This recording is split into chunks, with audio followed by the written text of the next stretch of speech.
I took part in meetings of the World Social Forum in Brazil was 20 years ago. Those were wonderful days of exuberance, vitality, anticipation, enthusiastic interaction of participants ranging from Via Campesina to urban centers, united in the belief that a better world is possible and committed to creating it. They firmly rejected Margaret Thatcher's famous Tina, there is no alternative to the neoliberal regime that she and Ronald Reagan were seeking to impose on the world. The slogan of the World Social Forum was the opposite. There is an alternative, and we are going to create it. Not quite the mood today. The excitement at the World Social Forum was not misplaced. Brazil was then poised to enter into its golden decade, the phrase used by the World Bank in its retrospective assessment of the Lula years, reviewing the many domestic accomplishments of the government, while Brazil became perhaps the most respected country in the world and an eloquent voice for the global South under the leadership of President Lula and his foreign minister, Celso Amorim. Again, not quite the mood today. The accommodation of the Lula government to the demands of international private capital, whatever one thinks of it, was not enough to placate those whom Adam Smith called the masters of mankind. The reaction soon came, not only in Brazil. There's no need to review the record since or to go into how Brazil is now viewed. It is perhaps symbolized by the delivery of aid from Venezuela to provide oxygen to alleviate the catastrophe in Manaus, a welcome act of international solidarity, though it is shocking that it was even necessary.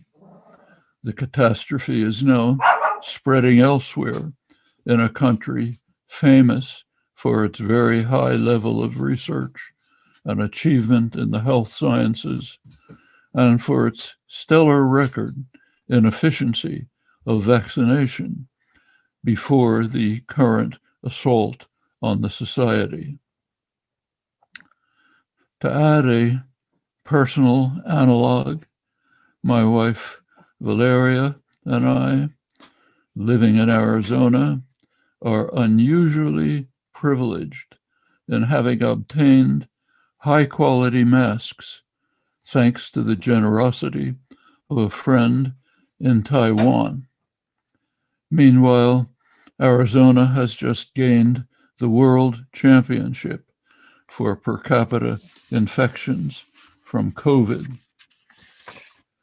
Arizona is only a little ahead to be in the competition to be the worst in the world. As I write, the lead headline in the New York Times reads, "New pandemic plight. Hospitals are running out of vaccines," referring to the whole country. The story goes on to report, I'm quoting, that U.S. health officials are frustrated that available doses are going unused while the virus is killing thousands of people each day. Thousands of vaccine appointments have been canceled, and local officials are often uncertain about what supplies they will have in hand. The local press adds that hospitals have no more beds and people are dying in the corridors.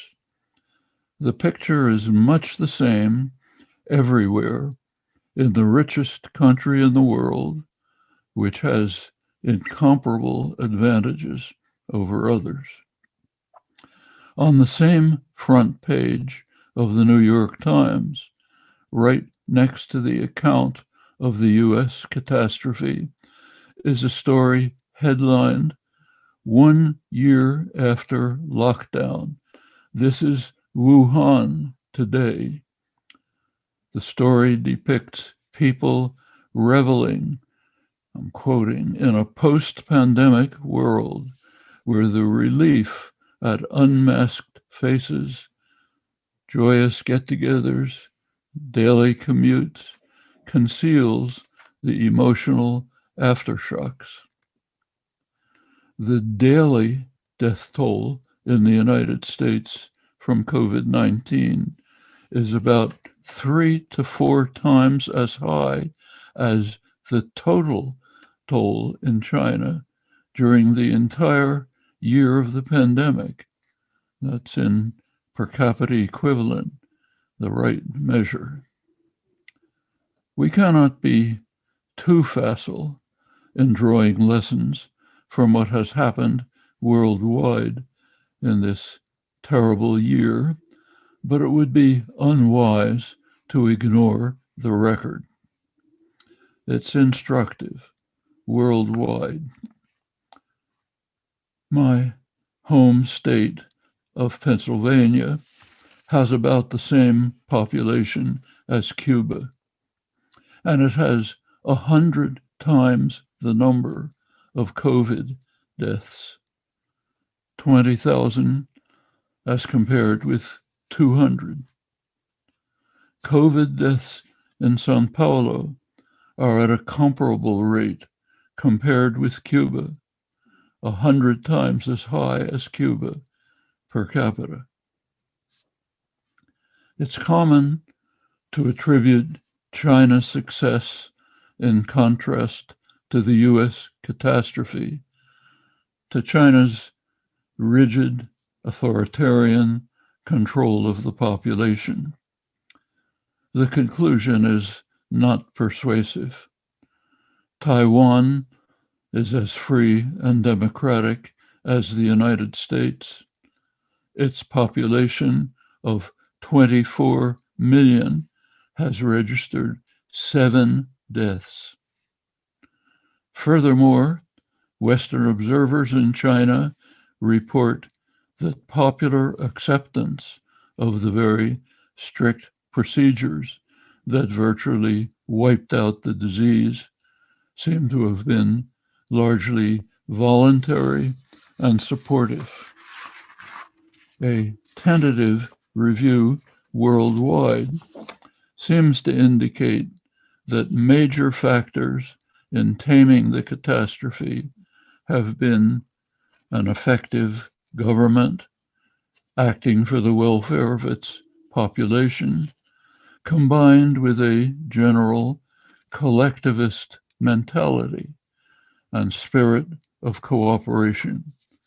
We are all in this together for the common good.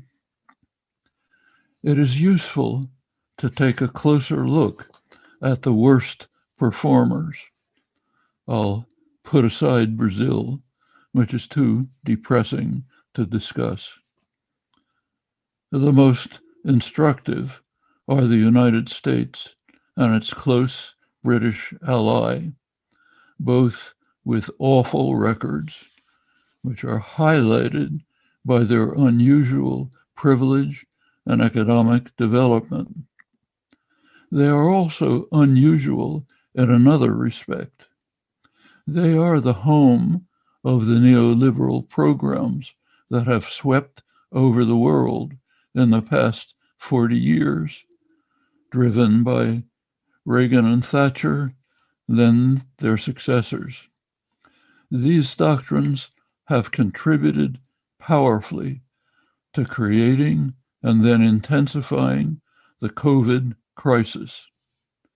The wealthy and powerful beneficiaries of the neoliberal programs are right now working hard to ensure that they will frame the post-pandemic society. The doctrines and their consequences should be closely examined.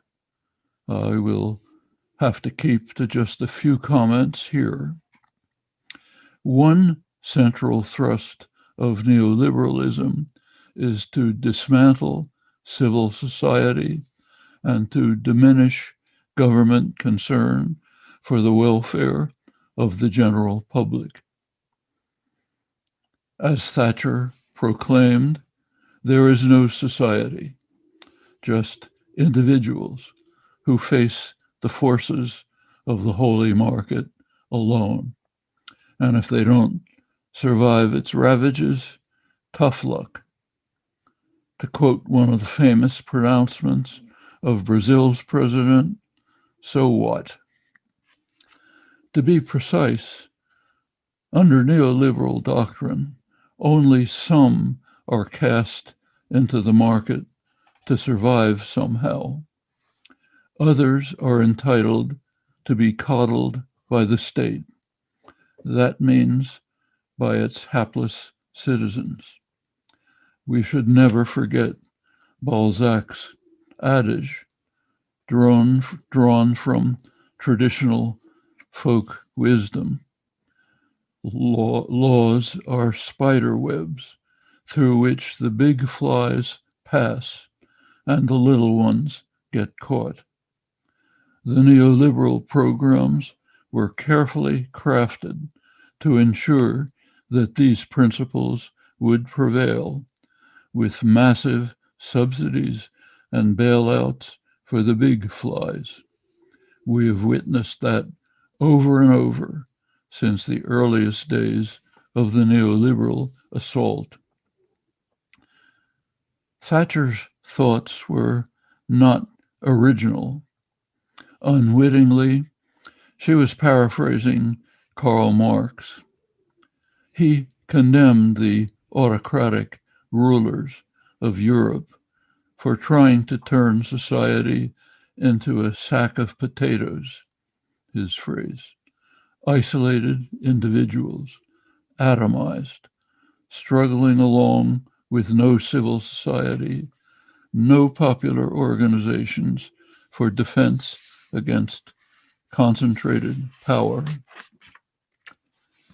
Reagan and Thatcher followed the script carefully. Their first acts were to destroy labor unions. In Reagan's case, even bringing in permanent replacement workers, a practice soon followed by private corporations. And labor organizing continued under their successors.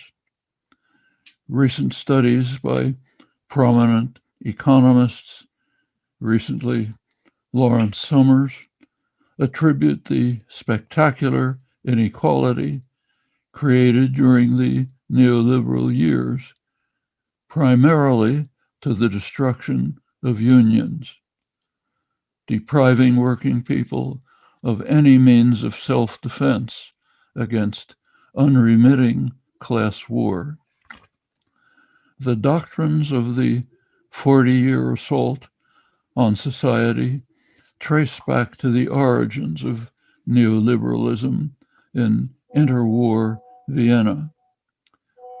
The revered founding father of the movement, Ludwig von Mises, could scarcely contain his euphoria when the proto-fascist government violently smashed the vibrant Austrian labor movement, and he praised Mussolini's fascism effusively for having, I'll quote him, for having saved European civilization. The merit that fascism has thereby won for itself will live on eternally in history. Mises was writing in his classic book, Liberalism, years after the black shirts had violently dispatched unions and independent thought to their proper place.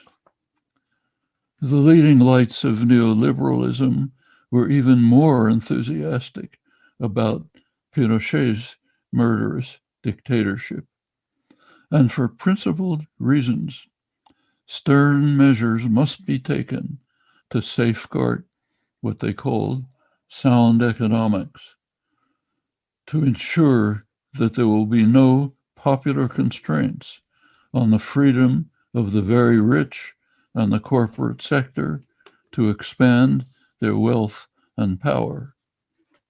The ideal is the economics of privatize everything, quoting Brazil's current Minister of Economy, highly lauded by international finance, who are eager to take Brazil's resources from its people under the neoliberal banner. These are considerations to bear in mind when thinking about a post-pandemic world.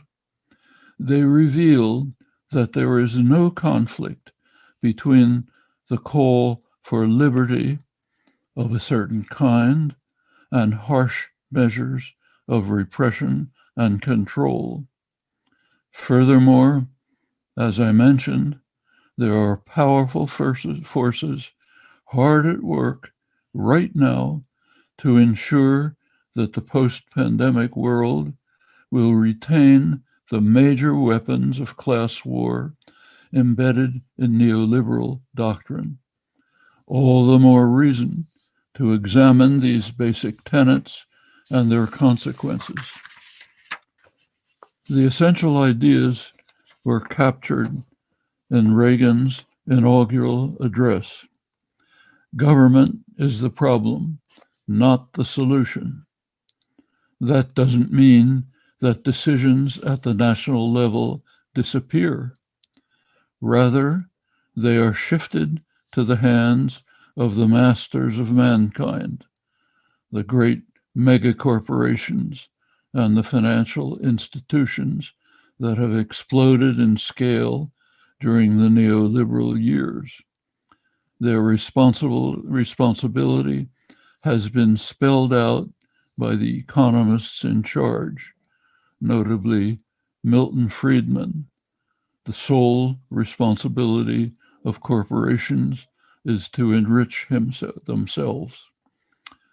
Incidentally, the phrase masters of mankind that I'm using is Adam Smith's in the early days of capitalism, when he was describing how the masters of mankind, the merchants and manufacturers of England, are the principal architects of policy, and they ensure that their own interests are very well taken care of, no matter how grievous the impact on others, including the people of England.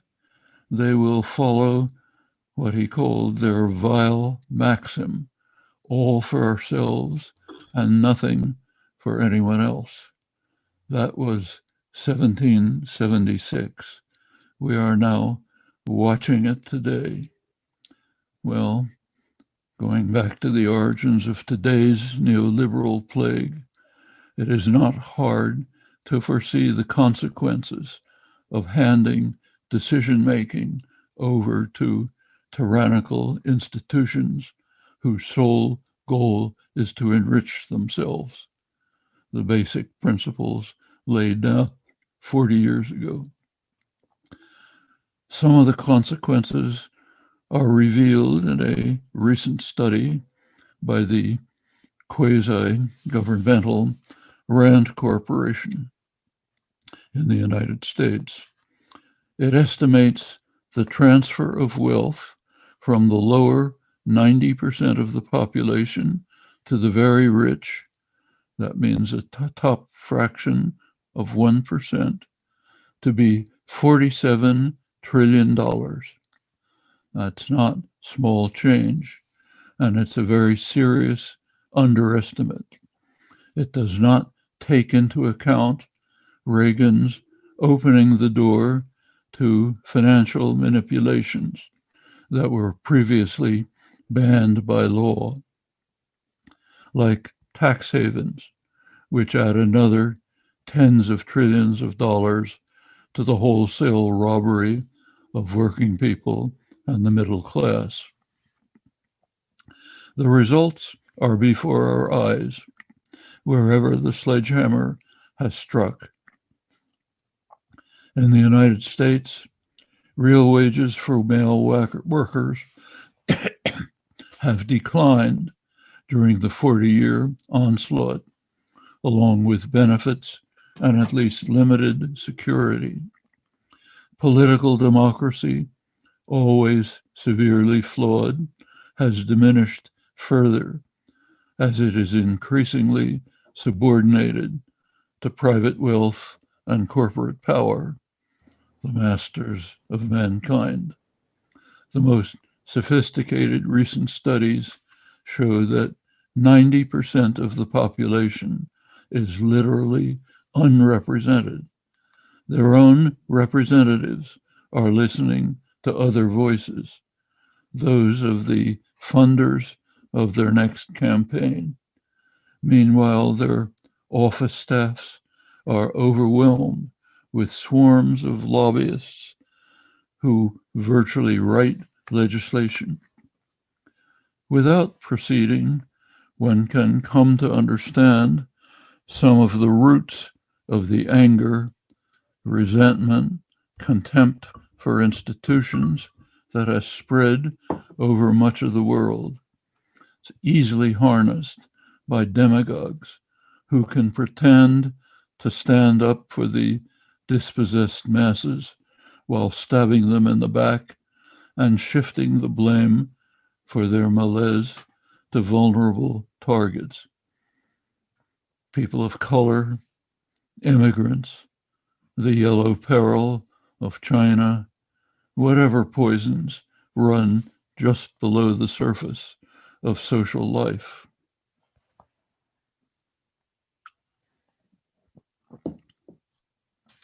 One vision of the future, now being actively pursued by dominant sectors, is perpetuation of this monstrosity in even harsher forms. Even more intense surveillance, control, atomization, precarity for the great mass of the population. That's one vision of the future. Another vision is the one that has been promoted by the World Social Forum, a vision of a world in which people take control of their own fate in self-governing communities and workplaces, ridding themselves of masters and domination and repressive institutions, a world that will hold high the classical liberal ideal, long suppressed, that we should replace social fetters by social bonds, a world that embodies a culture of solidarity and mutual aid, of direct participation in all spheres by informed, engaged citizens who are devoted to the common good. The vision is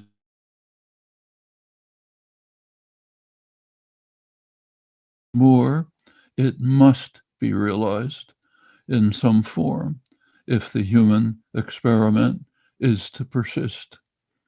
It's no secret that we are living in a remarkable moment of human history, a confluence of crises that are of utmost severity. Unless the challenges are met, and soon, it is a waste of time to contemplate the shape of a post-pandemic society, because there will not be any. That is no exaggeration. Of the crises is the one that right now is consuming attention and concern, understandably, the pandemic. Sooner or later, the pandemic will be contained at terrible cost and needless cost, as we can see from the societies, rich and poor, that have managed to handle it effectively. But it will be overcome. And if history is any guide, it will soon be forgotten. Think about the so-called Spanish flu a century ago. The death toll was colossal. It is estimated at about 50 million people. Considering population size, that would be the equivalent of 300 million people killed today. An unimaginable disaster, except that it was soon forgotten. I was born a few years after it subsided. I never heard of it when I was a child. I learned about it later in history books. If we relive that experience, we will be in deep trouble. Other coronavirus epidemics are very likely to come, and they may well be more severe than this one because of habitat destruction and global warming. Furthermore, we have so far been lucky. Recent coronavirus epidemics have been either highly contagious and not too lethal, like the current one, or highly lethal but not too contagious, like Ebola. We may not be that lucky next time.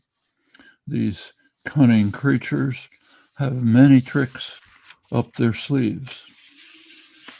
In past years, scientists have told us clearly what must be done.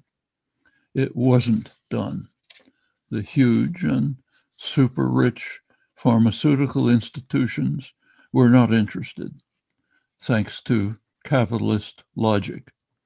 It is not profitable to prepare for a disaster a few years from now. The US government, some others, have marvelous laboratories, which in fact provide many of the basic discoveries for drugs and vaccines that are then marketed for profit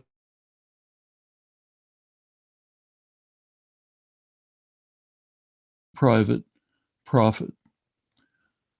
But the government laboratories were neutralized by the destructive neoliberal variant of capitalism. Government must be kept out of the affairs of private enterprise, except, of course, when they can benefit from taxpayer largesse. The disaster was then made worse by the incompetence, in some cases, malevolence of leadership. We are hearing the same appeals from scientists today, the same warnings, the same advice as to what must be done to avert disaster. But knowledge is not enough. It has to be put to use. The ongoing pandemic and coming ones constitute one of today's crises. A far more serious one is the heating of the globe. The urgency of the developing crisis was underscored once again a few weeks ago when the World Meteorological Organization issued its annual report on the state of the global environment. The report warns that on our present course, we may soon reach irreversible tipping points. We may soon reach what they call a hothouse Earth, stabilizing at 4 to 5 degrees Celsius above pre-industrial levels, well beyond the level recognized to be cataclysmic. The study concludes that it is more urgent than ever to proceed with mitigation. The only solution is to get rid of fossil fuels in power production, industry, and transportation. The IPCC sets the date to achieve this result very soon, by mid-century. Just as for the pandemic, we know how to reach this goal. There are feasible means that have been spelled out in great detail and in part are being implemented, but only in part.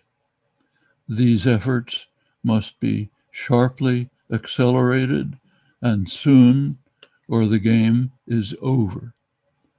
Respected scientists tell us in no uncertain terms that we must panic now. Their words, panic now. They are not exaggerating. Another crisis of comparable scale is the growing threat of nuclear weapons, which receives far too little attention outside of specialist circles, where it is recognized to be extremely severe. Here, the solution is obvious. Rid the earth of these monstrosities.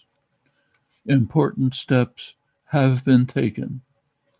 Last Friday, the United Nations Treaty on Prohibition of Nuclear Weapons went into effect, backed by 122 nations, though regrettably none of the nuclear powers. That must change. Even short of that, there are very significant moves that can be taken. Unfortunately, there's no time to discuss them here. All are international. They know no boundaries. They must be confronted with international solidarity. In this case, Margaret Thatcher's words are correct. There is no alternative. Thank you.